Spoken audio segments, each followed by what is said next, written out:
नमस्कार दोस्तों, मैं हार्डवेयर फिक्सेस से कृष्णा ठाकुर। आज हमारे पास एक सेट आया हुआ है और सैमसंग का नोट 8 ये मॉडल है। इसके अंदर क्या प्रॉब्लम है, इसमें नो सर्विस आ रहा है, यानी नेट पे प्रॉब्लम है इसमें। और यहाँ पे आप शायद आपको क्लियर दिखाई नहीं दे रहा है, यहाँ पे आप देख सकते हैं इसमें नो सर्विस आ रहा है। सिम भी मैंने इसके अंदर डाली हुई है, फिर भी इसके अंदर नो सर्विस आ रहा है। तो सबसे पहले आप क्या करते हैं, सिम डिटेक्शन चेक करते हैं, सेटिंग में जाते हैं और इसका सिम डिटेक्शन चेक करते हैं। तो यहाँ पे आप कनेक्शन में आओगे, कनेक्शन में आने के बाद सिम कार्ड मैनेजर में आना है आपको। तो यहाँ पे देख सकते हैं दोस्तों, यहाँ वोडाफोन की सिम डली हुई है इसके अंदर। और इसमें बेसमेंट वर्जन वगैरह भी आपको चेक कर लेना है। इस तरह से अगर साइड में दिक्कत आती है, यहाँ पे आपको लिखेंगे बेसमेंट। तो ये दोस्तों देख सकते हैं बेसमेंट वर्जन भी आ रहा है, और इसका यानी इसके अंदर बेसमेंट वर्जन भी आ रहा है। और एक बार इसका मीपी टेस्ट फेल आया है या पास आ रहा है वो भी चेक कर लेते हैं। उसके लिए कोड होता है स्टार है 00 स्टार हैज 0011#। तो पहले में जाएंगे, यहाँ पे आप दोस्तों देख रहे हो मीपी टेस्ट सक्सेस आ रहा है यहाँ पे, यानी मीपी टेस्ट सक्सेस है। और फोन में क्या आपके में नो सर्विस आ रहा है। तो देख सकते हैं यहाँ पे नो सर्विस लिखा हुआ आ रहा है। तो इस वीडियो में बने रहिए दोस्तों, तो आपको स्टेप बाय स्टेप बताते हैं। अगर आपके पास कोई भी सेट आता है इसमें नेटवर्क प्रॉब्लम वगैरह रहती है, तो कैसे उसको रिपेयर करना है आपको। तो पहले हम इसको ओपन कर लेते हैं। तो सबसे पहले इसको हम बंद कर लेते हैं। तो पावर ऑफ कर लेते हैं सबसे पहले, और इसको ओपन करते हैं।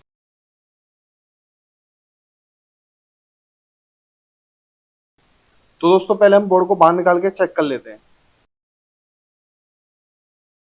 तो सारे फ्लैक्स वगैरह इसके हम निकाल देते हैं। इसमें सिम लगी हुई है, तो सिम को भी हमें रिमूव कर देना है। तो सिम ट्रे निकाल लेनी है आपको, सिम लगी हुई है इसके अंदर। तो भी हम साइड में रखते हैं। तो इसकी बॉडी को भी हम साइड में रख देते हैं। तो ये इसका जो कैमरे हैं वो भी निकाल देते हैं दोस्तों। कैमरे नहीं निकलते हैं, थोड़ा सा हीट कर देना आपको, जबरदस्ती नहीं करनी है, क्योंकि जबरदस्ती करने से क्या हो जाएंगे, आपके कैमरे खराब हो जाएंगे। तो बोर्ड की कंडीशन देखोगे तो इसका सीपीयू वगैरह हो रखा है, टेप लगी हुई है। बाकी इधर इसका ये नेटव आईसी लगी हुई है। तो चेक करते हैं यहाँ पे कोई काम हुआ है या नहीं हुआ है। तो माइक्रोस्कोप में चेक करते हैं हम इसको। तो इसकी ये नेटव आईसी लगी हुई है, और यहाँ पे दोस्तों देख सकते हैं इसमें फ्लक्स वगैरह लिखा हुआ लगा हुआ है चारों तरफ। और ये कंपोनेंट भी तिरछा हो रहा है, तो यानी इसकी जो नेटवर्क आईसी लगी हुई है उस पर भी आपका काम हुआ है। तो सबसे पहले हम क्या करेंगे, इसकी जो नेटवर्क आईसी है उसके पास जो कंपोनेंट है, यहाँ पे देख सकते हैं ये हिले हुए हैं सारे कंपोनेंट। तो सबसे पहले तो हम ये इसमें ये करेंगे कि इसका जो नेटवर्क आईसी ट्रांसीवर है उसको हम चेंज करेंगे सबसे पहले। क्योंकि पता नहीं जिसके पास से होके आया होगा सेट, उसने इसको क्या किया होगा, चेंज किया है कि रिवॉल्व करके देखा है। तो हम अपनी तरफ से इस पर प्रोसेस करते हैं। तो वीडियो में बने रहे दोस्तों, पूरा प्रोसेस में हम बताएंगे आपको। तो सबसे पहले दोस्तों क्या करते हैं, इस पर जो बड़े बड़े कैप्चर लगे हुए हैं इनको वोल्टेज चेक करते हैं कि वोल्टेज आ रहे हैं नहीं आ रहे हैं। तो दोबारा से इसकी बॉडी में लगाते हैं और फोन को ऑन करके चेक करते हैं वोल्टेज वगैरह बढ़ रहे हैं कि नहीं। तो दोस्तों हम सेट को चालू कर लेते हैं, बैटरी कनेक्ट कर लेते हैं, और हम सिम भी लगा देते हैं इसके अंदर।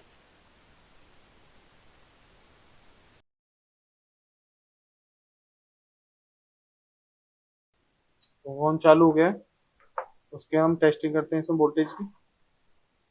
तो दोस्तों यहाँ पे ये नेटवर्क आईसी के पास हम वोल्टेज चेक करते हैं। तो इस कैप पे आ रहा है आपका 0.9 आ रहा है, और इन दोनों कैप पे चेक करते हैं, इस पर कुछ नहीं आ रहा, इधर साइड में भी कुछ नहीं आ रहा।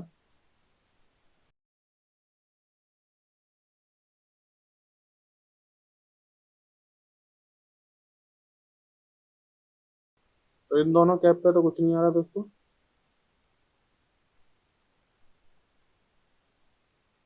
अब इस पे जो आ रहे थे वो भी आपके ड्रॉप हो गए। तो एक बार देखते हैं फोन कहीं ऑफ तो नहीं हो गया। फोन चालू है दोस्तों। तो इन कैप पे हम वोल्टेज चेक कर रहे हैं, तो यहाँ पे 1.8, यहाँ पे 1.8, 0.9 यहाँ पे आ रहे हैं इस कैपेसिटर पे। इस पर कुछ नहीं आ रहा, इस पर भी कुछ नहीं है।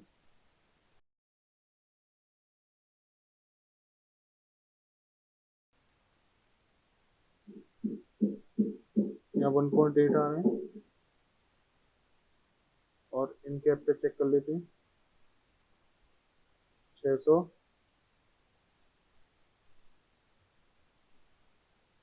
तो यहाँ दोस्तों 600 मिली वोल्ट, 600 मिली वोल्ट मिल रहे हैं, कभी नहीं मिल रहे हैं। तो दोस्तों हम इसका सिग्मेटिक ओपन कर लेते हैं नोट 8 का, और यहाँ पे ये आपकी नेटवर्क आईसी को हम कॉपी करके सिग्मेटिक में चेक करेंगे। वहां से हमें पता लगेगा कि कौन से वोल्टेज का कौन सा कैप है, तो उस हिसाब से हम क्या करते हैं दोस्तों, टेस्टिंग करते हैं।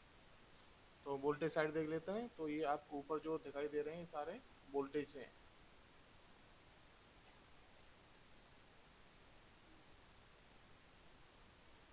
तो ये सारे दोस्तों यहाँ पे वोल्टेज दिखाई दे रहे हैं जो आपकी ट्रांसीवर के लिए जो वोल्टेज आपके आ रहे हैं। यहाँ पे हमें सारे वोल्टेज दिखाई दे रहे हैं।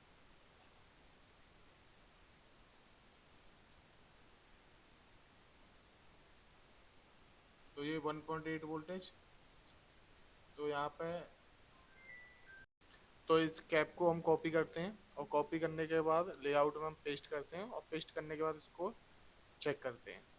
तो यहाँ आप देख रहे हैं कि इस कोने में ये कैप्चर लगा हुआ है। उसके बाद हम बोर्ड में ये कैप्चर पर वोल्टेज चेक करते हैं 1.8 वोल्टेज बन रहे हैं कि नहीं। ये वोल्टेज जब भी चेक होंगे जब आपके फ़ोन में सिम डली हुई होनी चाहिए, जब भी आपको ये वोल्टेज चेक करने हैं। जो दोस्तों ये वाला कैप है वो, तो इस पर 1.8 आ रहे हैं।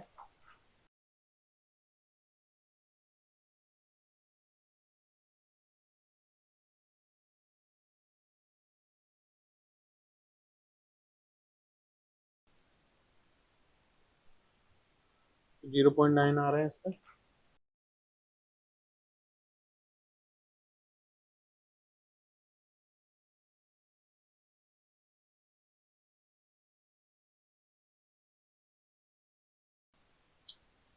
तो ये वाला कैप था वो, इस पर भी 0.9 आ रहे हैं।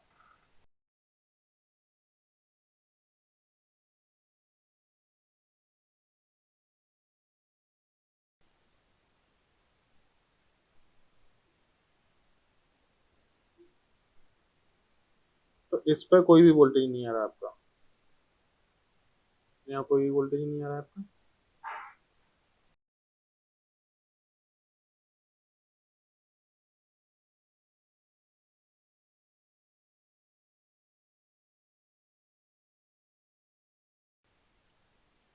तो ये कैप है वो,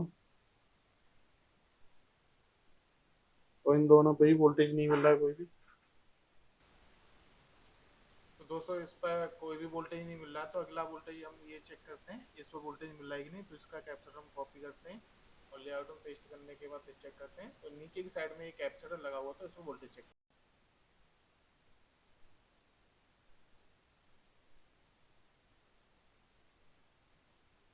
तो इस पर 1.8 वोल्टेज आ रहे हैं दोस्तों। तो इस पर आपके वोल्टेज आ रहे हैं। इससे अगला वाला कैप चेक करते हैं, उसका नंबर कॉपी करते हैं और इसमें आके पेस्ट करते हैं। तो ये आपका कैप लगा हुआ है ऊपर की साइड में, तो इसको हम चेक करते तो 1.8 वोल्टेज आ रहा है। हैं। तो दोस्तों इसके बाद हम अगले कैप्चर पर वोल्टेज चेक करते हैं। तो यहाँ से इसका नंबर कॉपी करेंगे और लेआउट में पेस्ट करने के बाद देखेंगे कैप्चर कहाँ लगा हुआ है, उस पर भी वोल्टेज चेक करेंगे। तो ये आपका कैप्चर लगा हुआ है, इस पर हम वोल्टेज चेक करते हैं। 0.7 आ रहे हैं इस पर। उसके बाद इसके अगले कैप पे वोल्टेज चेक करते हैं। तो ये इसका कैप्चर कॉपी किया और लेआउट में आके इसको पेस्ट करते हैं। तो ये ऊपर की साइड में आपका कैप लगा हुआ है, इस पर वोल्टेज। तो ये वाला कैप्चर है।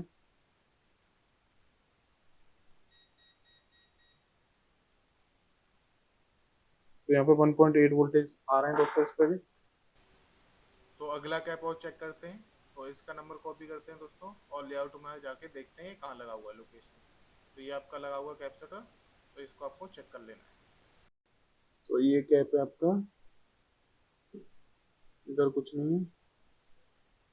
इधर 1.2 वोल्टेज इसमें मिल रहा है। तो ये भी वोल्टेज ओके है। तो दोस्तों इस अगले कैप्चर पे हम वोल्टेज चेक करते हैं। तो हमने इसको कॉपी किया और लेआउट में आके इसको चेक करते हैं। तो ये लगा हुआ कैप्चर, इस पर भी हम वोल्टेज चेक कर लेते हैं। तो 0.8 इस पर भी मिल रहा है। तो दोस्तों यहाँ पे सारे वोल्टेज मिल रहे हैं, पर हमें इन दोनों कैपों पे कोई भी वोल्टेज नहीं मिल रहा है।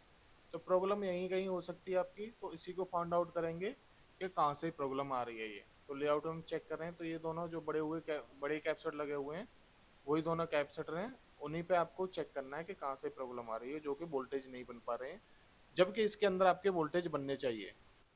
मैं जीआर चेक कर लेता हूँ पहले डायरेक्ट मोड में।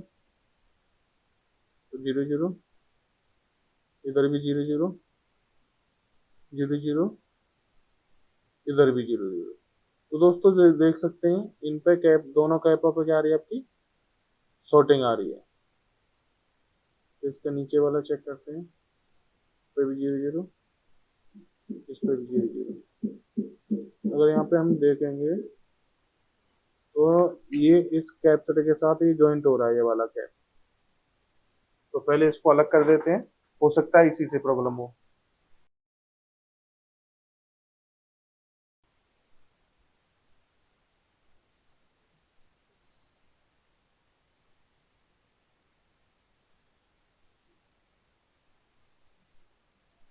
तो अभी थोड़ा सा शॉर्ट है, तो हम ब्लेड से उसको अलग कर देते हैं।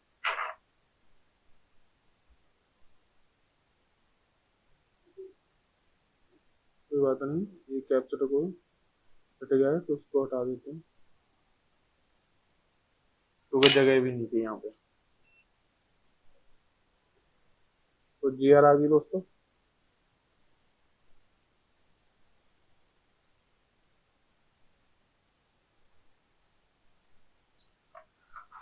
तो जीआर आ रही है, तो एक बार सेट को हम ऑन कर देते हैं।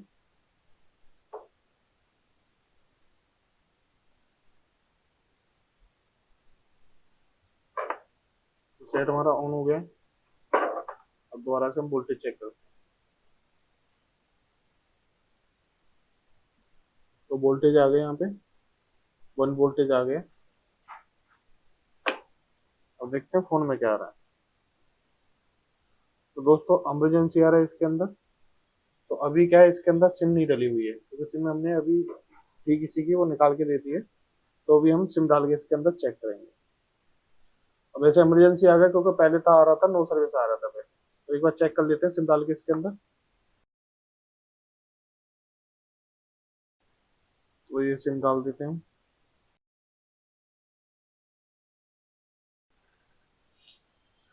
तो हम फोन को चालू करते हैं और चेक करते हैं कि नेटवर्क आते कि नहीं आते। क्योंकि किसी टेक्नीशियन भाई ने नेटवर्क आईसी को चेंज किया होगा या रिवॉल्व किया होगा, तो उस कंडीशन में क्या है, वो दूसरे कैपेसिटर के साथ वो भिड़ गया था। तो भिड़ने से क्या हुआ, ग्राउंड उसका, एक का ग्राउंड एक का पॉजिटिव एक हो गया। तो शॉर्टिंग आ गई। जब शॉर्टिंग आ गई तो वोल्टेज तो आएगा ही नहीं उस लाइन में। जब वोल्टेज नहीं आएगा तो ये प्रॉब्लम आएगी। तो हो सकता है इससे ही प्रॉब्लम हो। उसके बाद सिम डली हुई है इसके अंदर। सिम डाल दिए हमने, तो चेक करते हैं। तो देख सकते हैं दोस्तों, यहाँ पे एयरटेल लिखा हुआ आ गया है। आपको अनलॉक करके चेक कराते हैं।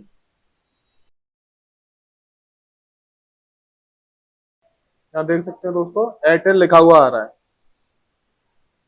तो हमारे फोन में क्या प्रॉब्लम थी, यही प्रॉब्लम थी कि किसी टेक्नीशियन भाई ने इस पर काम किया था, और काम करने के बाद आईसी रिवॉल्व की होगी या चेंज की होगी, तो वहां पे कैप्चर शॉर्ट हो गया था, उसकी वजह से ये प्रॉब्लम आई। तो हमारी जो प्रॉब्लम थी वो डन हो गई है। तो दोस्तों देखा आपने इस फोन में किस तरह से एक छोटी सी प्रॉब्लम थी। तो कभी भी आपके पास अगर कोई सेट रिपेयर होने के लिए आता है, अगर कोई भी ऐसी आप रिप्लेस करते हो या चेंज करते हो, तो इन चीजों का बड़ा विशेष ध्यान रखना है। तो यहाँ पे आपने देखा कि दो कैप शटर के बीच में सोल्डिंग आ गया था, उसकी वजह से वो कैप लाइन थी शॉर्ट हो गई। तो शॉर्ट होने से तो जो वोल्टेज फोन में जो वोल्टेज जा रहे थे नेटवर्क आईसी के लिए, वो वोल्टेज ड्रॉप हो गए। जब उसकी रिक्वायरमेंट ही फुलफिल नहीं होगी, तो आपके फोन में नेटवर्क नहीं आ सकते। तो कभी भी अगर आपके पास छड़ा हुआ फोन आता हो, तो सबसे पहला आई स्कैन आपको अच्छे से करना है कि किसी कंपोनेंट वगैरह में सोल्डरिंग वगैरह तो नहीं लगी हुई। बाकी दोस्तों वीडियो कैसी लगी हमें कमेंट करके जरूर बताएं। इसी तरह की और भी इंटरेस्टिंग वीडियो देखने के लिए दोस्तों हमारे चैनल को सब्सक्राइब करें। Thank for watching.